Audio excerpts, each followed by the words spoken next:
Hello, Mayor Ritzma and councillors. My name is Leigha McCarroll, and I'm part of the Stratford Affordable Housing Alliance. I live in Stratford. I really love this community, but I want it to be a place where everyone can belong. And right now, Stratford's facing a serious housing crisis. As we're seeing in the recent data from the city's 2025 Housing Needs Assessment, housing costs have risen more than 5 times faster than incomes since 2016. So that means that really key groups in our community, seniors, young workers, families, are increasingly getting priced out of the city. And on top of that, our current housing stock, which is mostly large single-family homes, doesn't actually match our community needs, and that leaves lower income and smaller households with very few options. We know that housing is a human right, and it's also the foundation of health, dignity, and economic stability. In a city like Stratford, known for its creativity, inclusion, strong community values, it's only fitting that we lead by example when it comes to affordable housing. And so that's why the Stratford Affordable Housing Alliance is urging Council to provide a publicly accessible inventory of all city-owned land and properties. As we're seeing in evidence from across Canada, transparency in land availability is a really critical first step in enabling innovative and affordable solutions. These could be solutions like community land trusts or mixed income developments. And so we as community members are ready to partner to help move Stratford forward. But first we need your leadership and we need your transparency. So let's make that inventory public and start building a Stratford where everyone can thrive. I'm here to ask and plead with you for the creation of a land bank that records all city-owned properties for the use of affordable housing. Currently in Ontario, we face an unprecedented housing shortage, but not just in Ontario. Across Canada and the Western world, many people can't afford a place to live, can't afford a place with dignity, and can't even afford to live where they work. Stratford has a wonderful art scene. It has so many wonderful, talented performers, artists, and creatives that help make this city what it is, but unfortunately, they can't afford to live here. Whether it's dealing with long commutes or choosing between a quality place they can afford, or just somewhere where they can live with dignity, people are increasingly making decisions that they aren't comfortable with. What we're asking for is not a one-stop solution, but a start. With the creation of an affordable land bank, we can set places where organizations can come partner in with the city to create somewhere affordable, a place where it's not just driven by the profit motive. The decision to make a land bank allows the regular citizens to help pitch in ways that they could not before when it's only coming to the private market. The private market has a lot of solutions, but none of them are long term. But when you allow community members, when you allow community organizations to come in using the land bank, they can partner up with the city, taking one of the most difficult things in the home building process, which is actually acquiring land, out of the equation. You do not want the residents of Stratford to struggle, and we don't want our community members to struggle. So by partnering up with us and other community organizations and creating a land bank that shows, hey, if you want to actually do the work, here is where you can partner up with us.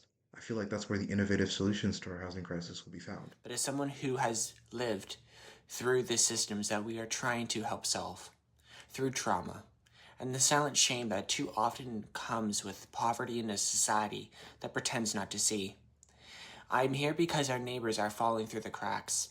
People who've worked their whole lives in Stratford, our teachers, our healthcare workers, our cashiers, our seniors, can no longer afford to live here.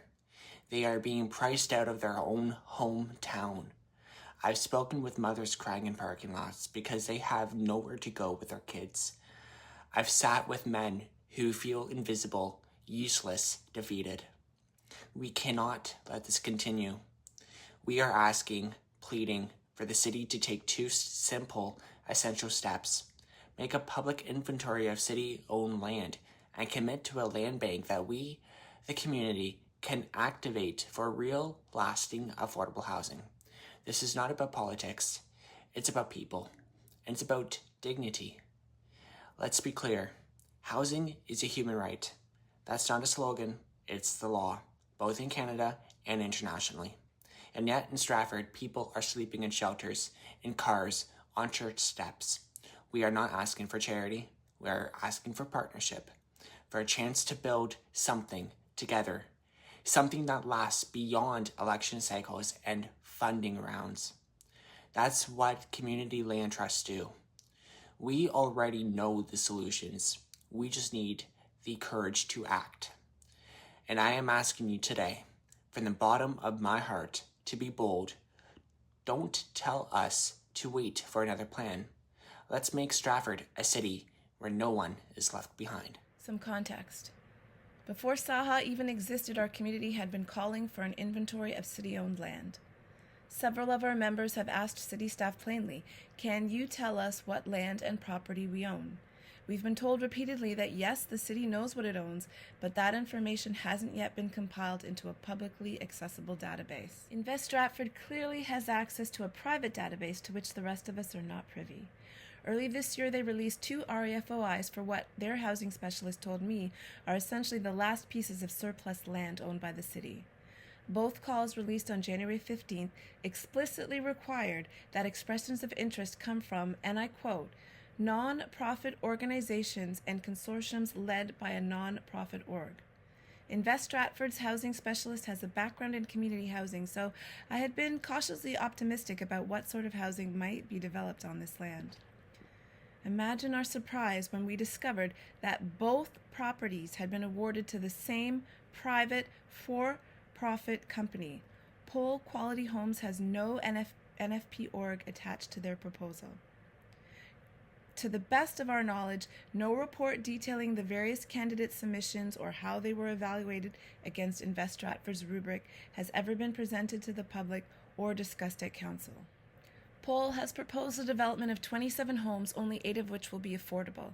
Affordable to whom remains unclear, as the city's official plan is still under review and its definition of affordability is being revised. Our petition calls for the city to retain the 2019 official plan's definition, which aligns with the federal standard. Housing costs should not exceed 30% of a household's gross income. In contrast, the provincial definition considers housing affordable if it costs up to 80% of market value, a very different and often less accessible standard. If you support our petition urging Stratford to continue defining affordable as housing that costs no more than 30% of a household's gross income, now is the time to act. Sign the petition. The city's only about 2 weeks into a 90-day negotiation with Pole. The income criteria to be eligible for Pole's 8 affordable homes has not yet been confirmed. Pole will manage the housing and will not be required to select tenants from the city's rent-geared-to-income waitlist or our list of homeless residents. In addition, these 8 affordable homes will revert to market value after 40 years. Pole's successful bid includes just 6 to 8 affordable units out of 27, so about a third. In contrast, United Housing's mixed income model typically aims for 50%, so they likely propose 13 to 15 affordable homes in their bid. Home Sweet Home's proposal was also for 15 fully affordable tiny homes. Had these not-for-profit proponents been awarded land, would Stratford soon have around 30 more truly affordable homes, most, if not all, offered to people on the homeless and RGI list and kept affordable indefinitely through not-for-profit or city management? What is going on? How and why did this happen? Whether we elected you or not, we pay your salaries. You are our representatives. We depend on you to act in our best interests, especially when it comes to managing and developing our shared assets. We expect you to enable and champion this community, seeking out all the necessary information to understand our full range of options and transparently communicating that information back to us. No disrespect to our allies in the room. We see and appreciate those of you trying to do the right thing, but it must be said that you are falling profoundly short of that mark. I need to impress upon you that your lack of lived experience with the affordable housing crisis can, perhaps unintentionally, undermine your ability to address it effectively. To safeguard against well-intentioned decisions being unintentionally compromised, you need to set the table. Step 1 in redressing the harm being done to our community is simple. Council must honor our petition's call to deliver a publicly accessible inventory of all city-owned land and property, and to create a land and property bank before finalizing, funding, or incentivizing any new developments that involve city-owned assets in Stratford. Thank you for your time. We look forward to a discussion.